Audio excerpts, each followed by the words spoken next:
বেলা অনেকটাই গড়িয়ে গিয়েছে, অথচ মৌয়ের ঘুম ভাঙার কোনো নামগন্ধই নেই। সে পরম শান্তিতে গভীর ঘুমে আচ্ছন্ন হয়ে আছে। অন্যদিকে উজান অনেক ভোরে ঘুম থেকে উঠে মর্নিং ওয়াক শেষ করে চলে এসেছে। এমনকি শাওয়ার নিয়ে ফ্রেশ হয়ে নিজের ল্যাপটপটা নিয়ে কাজের জন্য বসে পড়েছে। বাড়ির সবার ব্রেকফাস্ট করা শেষ, শুধু উজান আর মৌ বাদ। তবুও মেয়েটা আগের মতোই গভীর ঘুমে নিমগ্ন। এমন ঘুম পাগল মানুষের উজান তা জীবনে খুব কম দেখেছে। সকাল থেকে কয়েকবার মৌকে ডাকার জন্য বিছানার কাছে গিয়েছে সে, কিন্তু মেয়েটার ওই মায়াবী শান্ত মুখটার দিকে তাকাতেই আর ডাকতে ইচ্ছে করেনি। ইস, কতটা নিষ্পাপ আর পবিত্র লাগছে তাকে ঘুমানোর সময়। কিন্তু মৌ এভাবে শান্ত হয়ে ঘুমিয়ে থাকবে এটাও উজান যেন মেনে নিতে পারছে না। কাজের সময় মেয়েটা তাকে এসে বিরক্ত না করলেও তার একদম ভালো লাগে না। কি এক অদ্ভুত অভ্যাস তৈরি করে দিয়েছে এই পিচ্চি মেয়েটা। শেষেমেশে উজান নিজের ধৈর্যের বাঁধ হারিয়ে ফেলল। উজান ধীরে পায়ে আবারও মৌয়ের সামনে এসে বসলো। বিছানায় ঘুমন্ত অবস্থায় তার শান্ত মুখের দিকে অপলক দৃষ্টিতে কিছু সময় তাকিয়ে রইল সে। অতঃপর নিজের অজান্তে বিড়বিড় করে আওড়ালো, তোমার চরণে প্রথম ধূলি যেই দিন এ মনে পড়েছিল, সেই দিন থেকেই আমি মায়ায় এক অতল সাগরে নিমজ্জিত। আজও তোমার ওই মায়াবী ছোঁয়ায় বৃত্ত থেকে আমি নিজেকে মুক্ত করতে পারিনি। কথাগুলো বলতে বলতে উজান নিজেই মৃদু হেসে উঠল। সে খানিকটা ঝুঁকে মৌয়ের নাকের সাথে নিজের নাক আলতো করে ঘষে দিল। মৌয়ের কপালের ওপর লেপ্টে থাকা অবাধ্য চুলের নিজের আঙুল বোলালো। অতঃপর সেই আঙুলের ভাঁজে নিজের ঠোঁটে জোড়া ছোঁয়ালো। ঠিক তখনই আকম্মিতভাবে বড় বড় চোখ মেলে তাকালো মৌ। উজান প্রথমে কিছুটা ঘাবড়ে গেলেও পরক্ষণে নিজেকে স্বাভাবিক করে নিল। মেয়েটা যে আসলে জেগেছিল এবং তার সব কাণ্ড টের পাচ্ছিল তা সে ধরতে পারেনি। উজানকে সামনে পেয়েই মৌ এক ঝটকায় তার শার্টের কলারটা খামচে ধরল। উজানও আর এক মুহূর্ত দেরি করে আলতো করে মৌয়ের পাশে বিছানায় শুয়ে পড়ল। কি ম্যাডাম, ঘুম ভাঙলো? উজান চোখের কোণে দুষ্টুমি ফুটিয়ে জিজ্ঞেস করলো। ও, তবে তবে কি? আপনি আমার ঘুমের সুযোগ নিয়ে আমাকে পাপ্পি দিলেন কেন? লজ্জা হয় না আপনার? নির্লজ্জ পুরুষ। মৌ ভান করার রাগ দেখিয়ে বলল। উজান একগাল হেসে উত্তর দিল, লজ্জা, ঘৃণা, ভয়, এই তিনটা জিনিস স্বামী নামে আসামিদের থাকতে নেই, বুঝলেন ম্যাডাম? আপনাকে ভালো যেহেতু বাসি, সেহেতু একটু আধটু নির্লজ্জ তো হওয়াই যায়। আর আপনি জেগে থাকতে তো আমায় কাছেও ঘেঁষতে দেন না, তাই ঘুমের সুযোগটাই নিলাম আর কি। মৌর আগে ফুঁসতে ফুঁসতে উত্তর দিল, অসভ্য পুরুষ একটা। তা আমাকে সভ্য পুরুষই বা বানাচ্ছেন না কেন? আমি অলওয়েজ রেডি সভ্য হওয়ার জন্য। উজান বাঁকা হেসে উত্তর দিল। মৌ একটা তপ্ত শ্বাস পেল। সে একটু স্বাভাবিক হয়ে কথা বলতে চাচ্ছিল, কিন্তু এই মানুষটা প্রতিবারই উল্টো সুরে তারে ধরে তাকে লজ্জায় ফেলে দেয়। তবে সে এবার বিরক্ত হলো না, বরং তার ঠোঁটের কোণে এক চিরেতে মিষ্টি হাসি ফুটে উঠল। সে নিজে থেকে উজানকে প্রশ্ন করলো, খেয়েছেন কিছু? খাইয়ে দিয়েছ?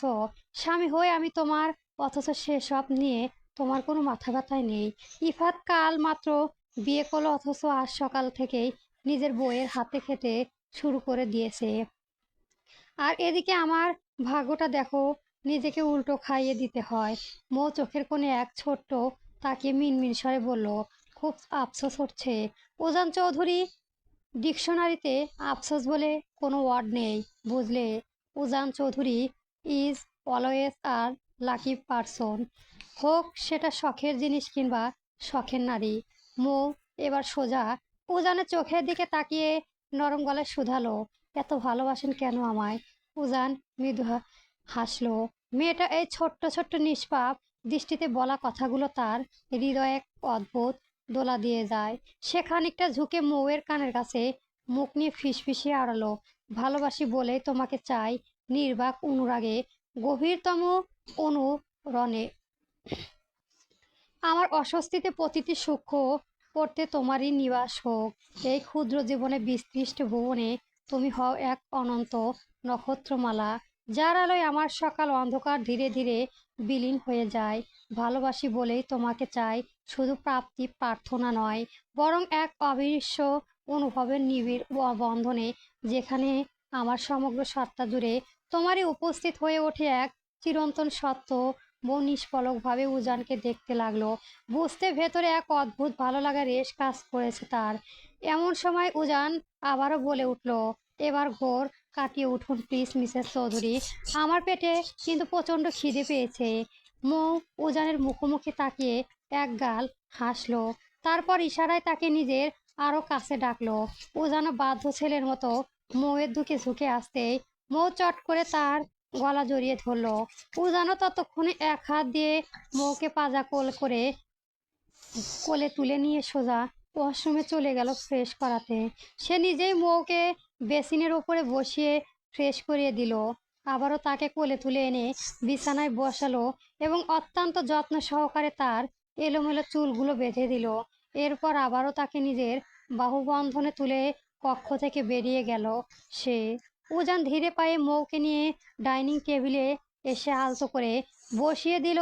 মৌসুমী চৌধুরী তাদের দিকে তাকিয়ে হেসে খাবার সার্ভ করতে লাগলেন। সকালে ব্রেকফাস্ট শেষ হতে না হতেই লাঞ্চের টাইম হয়ে যাবে, তাই কিচেন রুম জোর কদমে দুপুরের রান্নায় তোড়জোড় চলেছে। মেহেরও নতুন বউ হওয়ার সত্ত্বেও শাশুড়ির সাথে কাজে হাত মিলিয়েছে। এদিকে ইফাত ড্রয়িং রুমের সোফায় বসে ঘাড় বাঁকিয়ে কিচেন রুমের দিকে অনবরত উঁকুঝুঁকি মারছে। এসব দেখেই মৌ নিজের ঠোঁট চেপে ফিসফিস করে বলল, প্রফেসর সাহেব, একটা জিনিস দেখবেন। উজান মৌয়ের মুখে আরেক লোকমা খাবার তুলে দিতে দিতে চোখ তুলে তাকালো। মৌ চোখের ইশারায় ড্রয়িং রুমে ইফাতকে দেখালো।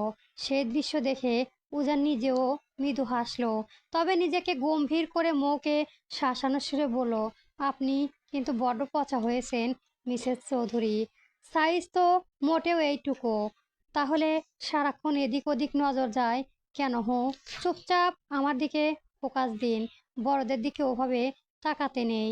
মৌ ফ্যাল ফ্যাল করে উজানের মুখের দিকে তাকিয়ে রইল, তবে মুখে আর কোনো কথা বলো না, শুধু মনে মনে প্রফেসরের এই মিষ্টি শাসনের এক বুক ভরসা অনুভব করলো।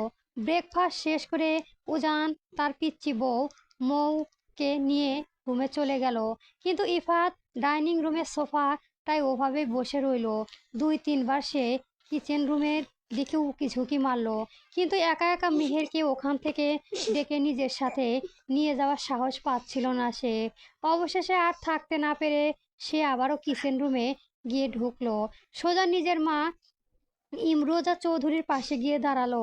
দাঁড়িয়ে অত্যন্ত মৃদু ও নিরীহ স্বরে ডাকলো, আম্মু, এক কাপ কফি দাও না তো। ইমরোজ চৌধুরী এক হাতে কাজ থামিয়ে ছেলের দিকে চোখ পাকিয়ে তাকালো। মায়ের সেই অগ্নিদৃষ্টি দেখে ইফাত সাথে সাথে বেলুনের মতো চুপসে গেল।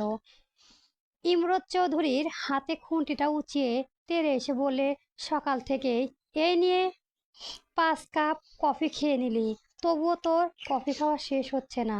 আর এক কাপও কফি দেব না তোকে, সর এখান থেকে। আর এক সেকেন্ডও যদি তোকে আমার চোখের সামনে দেখি, তবে এই গরম খুন্তি বাড়ি পড়বে তোর পিঠে।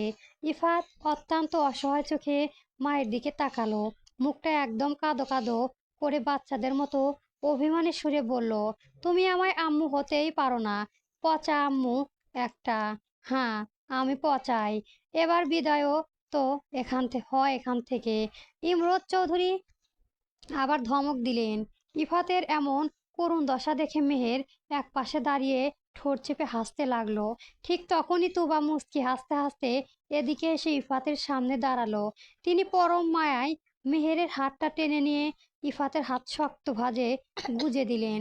তারপর মৃদু হেসে রসিকতার সুরে বললেন, যাও ভাই, এবার তোমার স্পেশাল কফি তোমাকে দিয়ে দিলাম, আর আম্মুকে বিরক্ত করো না।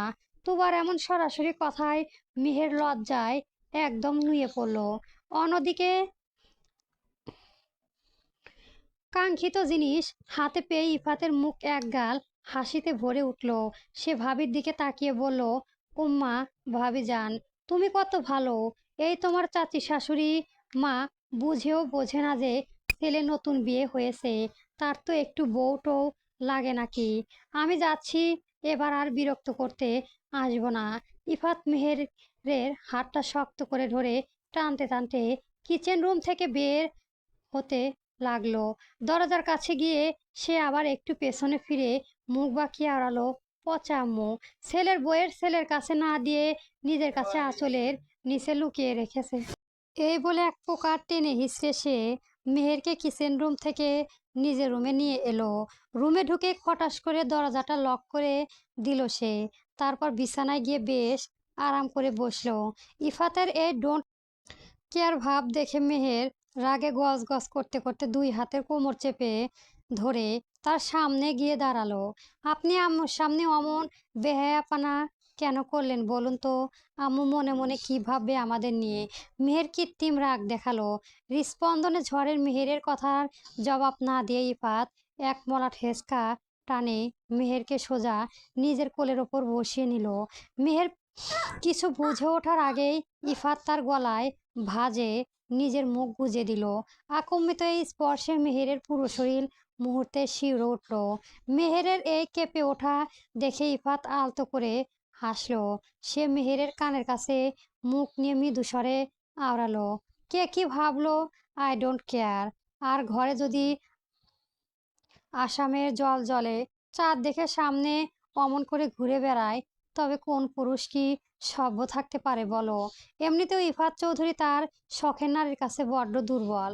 তার উপর সে আবার শাড়ি পরে চোখের সামনে ঘুরঘুর করছে। এই অবস্থায় নিজেকে কিভাবে কন্ট্রোল করি বলো তো? মেহের যেন মুহূর্তে বরফের মতো জমে গেল। বুকের ভেতর হৃৎপিণ্ডটা তীব্র বিদ্যুৎ গতিতে লাফাচ্ছে। বুকটা দূর দূর কাঁপছে। তার পুরো শরীর অস্বাভাবিকভাবে কাঁপতে লাগলো। আর মেহেরেরও এই নীরবতার মাঝেই ইফাতের স্পর্শ ধীরে ধীরে আরো গভীর হতে লাগলো। ইফাত মেহেরের ঘাড়ে এক গভীর ও মায়াবী চুমু এঁকে দিল। তার অবাধ্য হাতটি শাড়ির আঁচল ভেদ করে মেহেরের উন্মুক্ত পেটের দিকে এগিয়ে যেতে চাইল। ঠিক তখনই মেহের এক অজানা আতঙ্কে কাঁপা কাঁপা হাতে ইফাতের হাতটা শক্ত করে চেপে ধরে আঁকড়ে দিল। মেহেরই এই বাধা দেওয়ার দেখে ইফাত কিছুটা থেমে গেল। তবে সে মেহেরকে নিজের বুক থেকে সরালো না। সে কুম্ভকর্ণের মতো এক পরম আকুল ও অসহায় স্বরে ফিসফিস করে বলে উঠল, ফুলকন্যা তোমাকে চায়, একদম নিজের করে চায়, ঠিক ততটা নিজের করে পেতে চায় যেখানে আমাদের দুজনের মাঝে আর কোনো দূরত্ব দেওয়াল থাকবে না।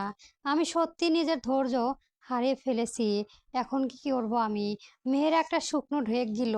সে কি বলবে বা কিভাবে নিজের মনের অবস্থা প্রকাশ করবে তা ভেবে পাচ্ছে না। এই মানুষটার কি কথা বলে সে কষ্ট পাবে না? মেয়ে শুধু সেটাই ভাবছে। একই সাথে তার মনের ভেতর 5 বছর আগে সেই অভিশপ্ত ভয়ঙ্কর স্মৃতি কালো মেঘদানা বাঁধতে শুরু করেছে। একদিকে তার ভালোবাসার এই মানুষটা, আর অন্যদিকে মনের গহীনে লুকিয়ে থাকা সেই গভীর ক্ষত। কোন দিকে পা বাড়াবে সে? মেহেরের এই নীরবতার মাঝে ইফাত আবার বলে উঠল, ফুলকন্যা তোমার কি ভয় হচ্ছে?